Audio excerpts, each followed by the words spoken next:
Elk roam the hillsides, and deer wander through the meadows. And one of America's greatest symbols of wilderness, the bald eagle, eyes her domain from high above the river.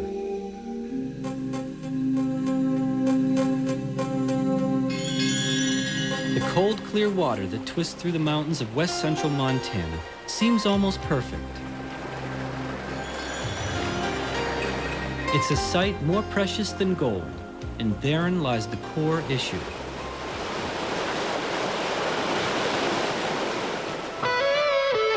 Beneath the wooded buttes near Lincoln, Montana, lies one of the world's largest gold discoveries. In the past, the deposit, estimated at more than 8 million ounces of gold, would not have been economical to mine. But technology has changed all that.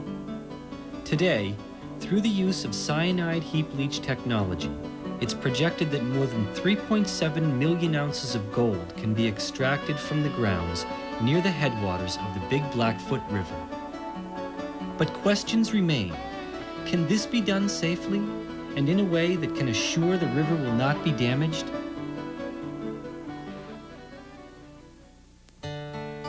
No one knows more about the proposed mine than Bruce Farland, the executive director of Trout Unlimited's Montana Council. I met Bruce for a few days of fishing in one of America's most majestic outdoor arenas. Overnight rains had begun to muddy the Big Blackfoot River, but we gave it a shot anyway.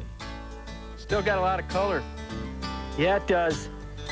I'll be surprised if we move a fish. I won't be. That's the spirit. Hey, nice fish right here in front of me. Brownie? Yep. Big old fat brownie.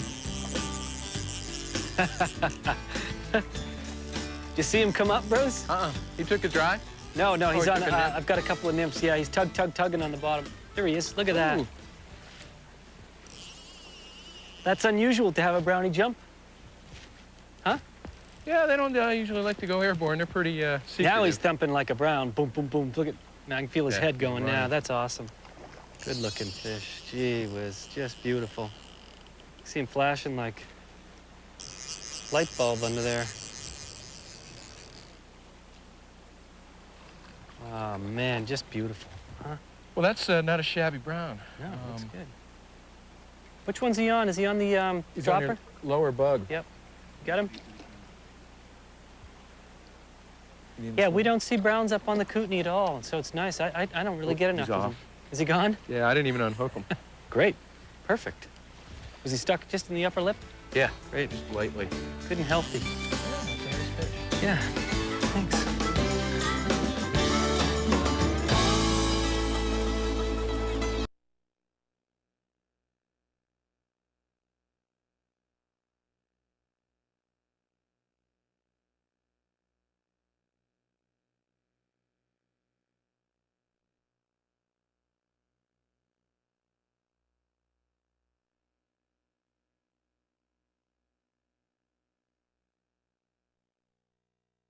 As well as West Slope cutthroat trout.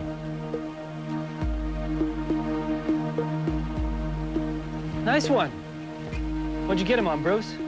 Get him on a dropper, Tim. It's a hare's ear. Yep. Little beadhead. Nice looking cut. That's West Slope cutthroat, huh? West Slope cutthroat, native fish. Yeah. They're really Nice. coming back in the Blackfoot. It sure is nice to see Want him. to keep boy. them back. Look at his gill plate. It's the color of a ripe apple from here. There he is. Yep. Good looking fish, Bruce. He's chubby. Can't have enough cutthroats, Tim. There he goes. All right. Nice job. Little beadhead, is that what you said? Beadhead, yeah, just Are you fishing it as a dropper?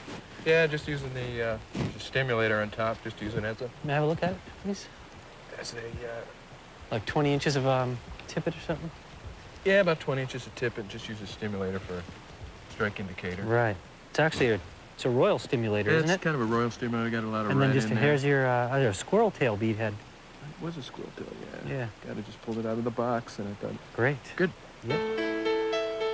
As the day heated up, the river turned a darker shade of chocolate brown. We decided to leave the Blackfoot for a little while and take a look at the proposed mine site. Is this all groundwater? This is all, yeah, this is all groundwater. A real high groundwater table in this area right here. It's one of our really big concerns with this thing is, you know, how integrally connected the groundwater is to the river here, which is only about a half a mile away. And this butte that we see right here? That butte is going to be the open pit. Wow. That's the open pit. It's huge. It's going to be about a mile by a half mile wide when they're finally done at the top. You could stick Yankee Stadium inside that thing. Wow. It's going to be so big. What will literally be right here where we're standing? Right between us and the pit will be these large cyanide heaps where they crush ore, take the crushed ore, stack them on there. It'll be eventually about 400 feet high. And the ore's got like the microscopic gold attached to it. Right. Then they spray sodium cyanide water solution on it, trickles down through the ore, and have a little collection system at the bottom of the heap on a liner. And they pick that stuff up and pump it to a processing plant, and they remove the microscopic gold from the sodium cyanide solution. How is it that they're not so worried about leaks? Well, they're not worried about leaks because they're not in the fish business, Tim.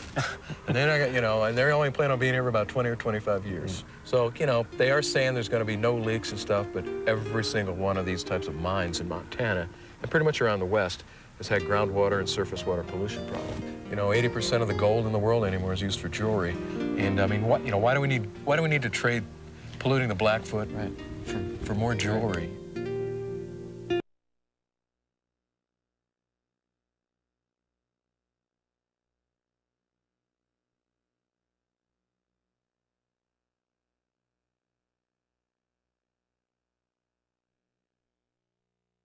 Along its 132-mile path, the Blackfoot River collects water from a variety of sources, including a cold, clear spring creek that runs through the ranch owned by John Crutar.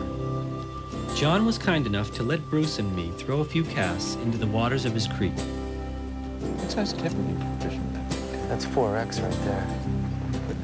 Pretty nice for 4X tippet. Is it, you got a bead on that? Yeah, that's what it was.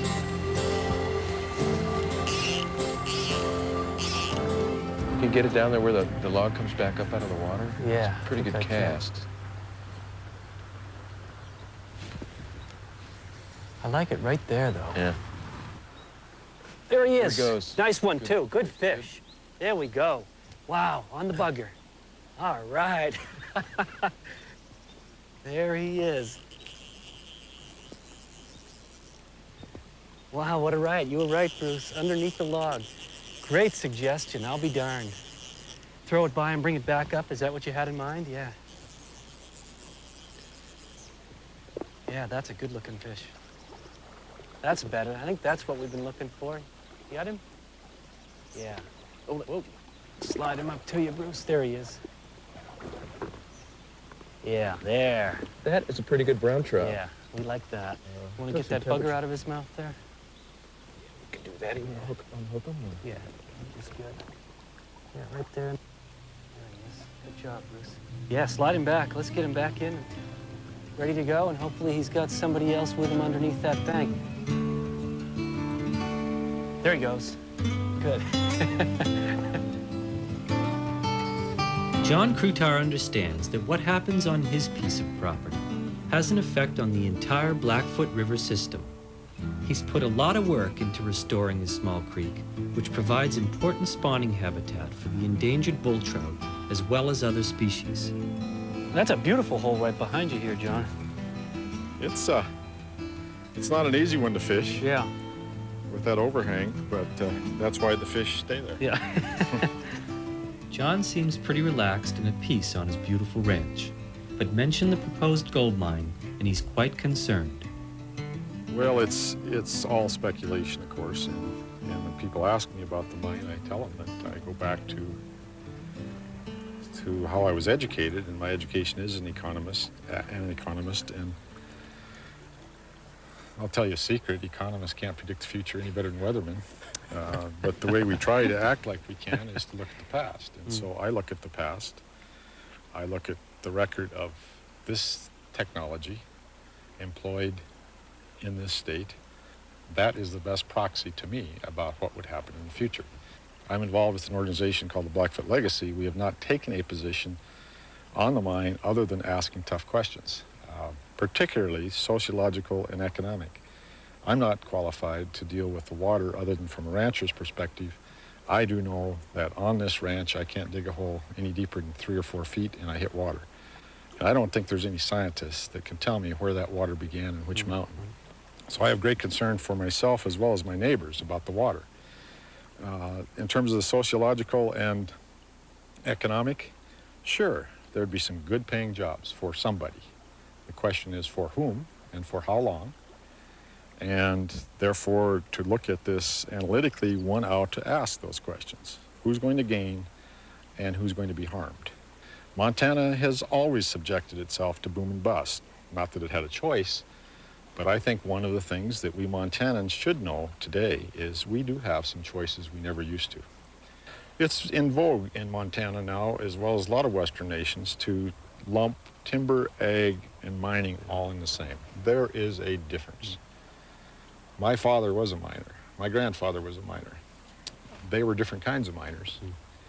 But getting back to the issue, I challenge you to show me in this valley multi-generation miners working the same property. I can show you lots of multi-generation ag folks, and I can show you a few multi-generation timber folks. Timber and ag are renewable and sustainable if done properly. Mining is a one-time shot. You better do it right if you're going to do it. We are no longer an isolated colony. We are a part of the world that has become extremely precious. I think it's time that we take care of what's really dear to our hearts, not go for short-term money.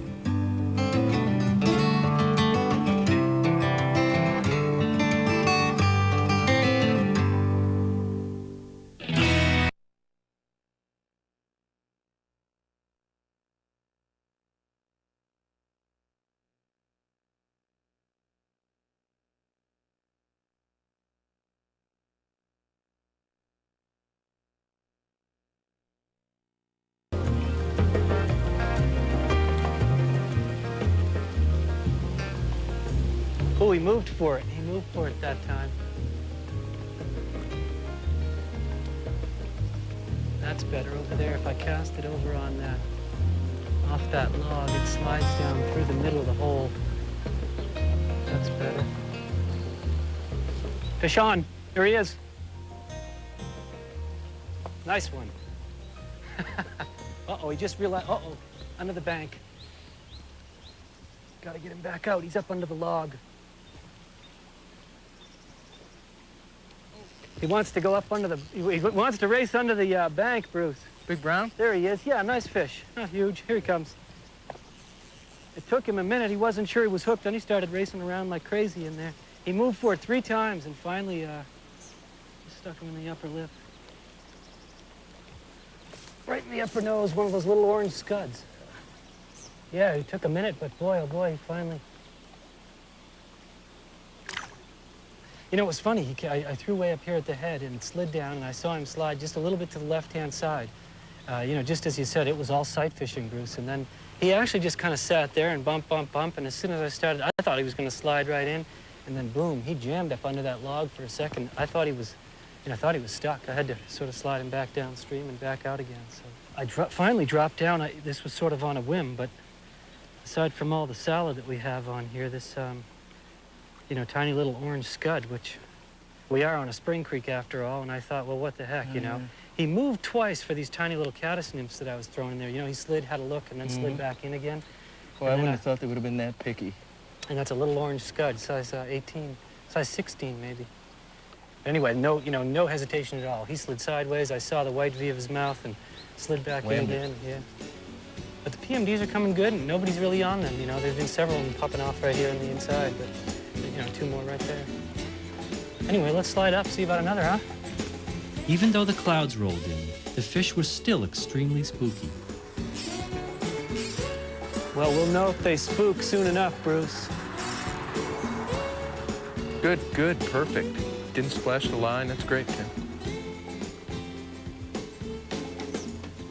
Ooh. There you go. There you go. Hook up. Good. Good. I'll Brown. be darned. You know, did you see what happened there, Bruce? I twitched it, Yeah. and he ate it. Good job. Yep, I'll try and keep him out of the top end of the pool, too. That's good. Those fish are still rising up there. Boy, tough stuff though, huh? Good job. Nice little brownie. Right in the upper lip.